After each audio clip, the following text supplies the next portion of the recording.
Now, being able to run from one corner of the ring to the other is enough for a commentator to describe you as having surprising agility for a big man. But when it comes to big men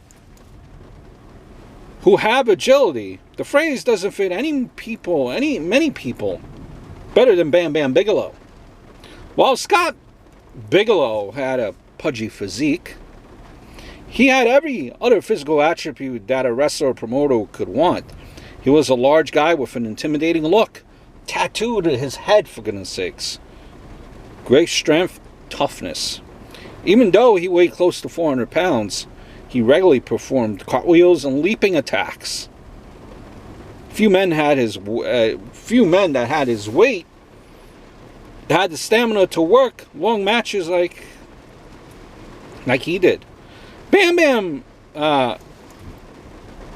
was featured in Sports Illustrated magazine and had signed with the with the WWF within his rookie year. Though his first run, he dominated, throughout his first run, he dominated over larger opponents. His biggest feat happened when he main evented the first Survivor Series as part of Hulk Hogan's team. After Hogan was eliminated, Bigelow faced King Kong Bundy, One Man Gang, and Andre the Giant alone, and almost won. He then spent 6 years, bouncing between New Japan Pro Wrestling, JCP, and WCW before returning to the WWF. His second run in the WWF was less eventful. He mainly dominated the mid-card, but was used to put over main eventers. The exception to this was his longest feud, where he took frequent losses to Doink the Clown, believe it or not. The highlight of this run saw him main event WrestleMania 11 in a lumberjack match against NFL football star Lawrence Taylor, LT. He enjoyed a career resurgence in Extreme Championship Wrestling. Despite making less money, he had long runs with their single championships and created some of their biggest moments. He included press slamming Spike Dudley from the ring and into the crowd, and countering a Taz mission attempt by slamming Taz and himself through the ring. Multiple runs with World Championship Wrestling too. His earliest stints was quite brief, and the last one was quite poor.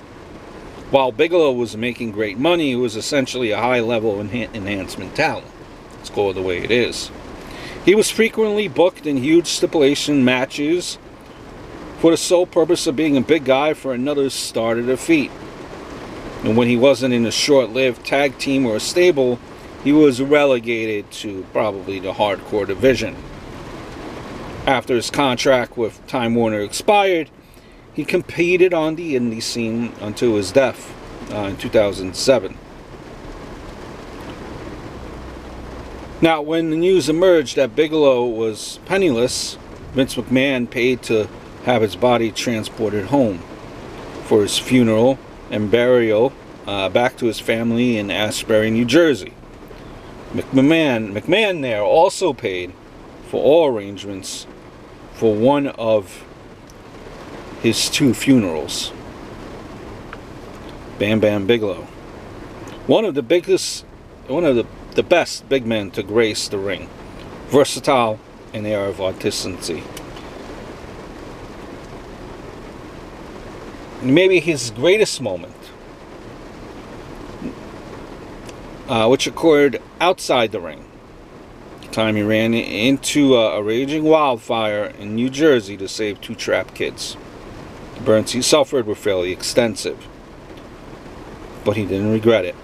For a guy who usually played the heel, he was a genuine hero. Hope all is well.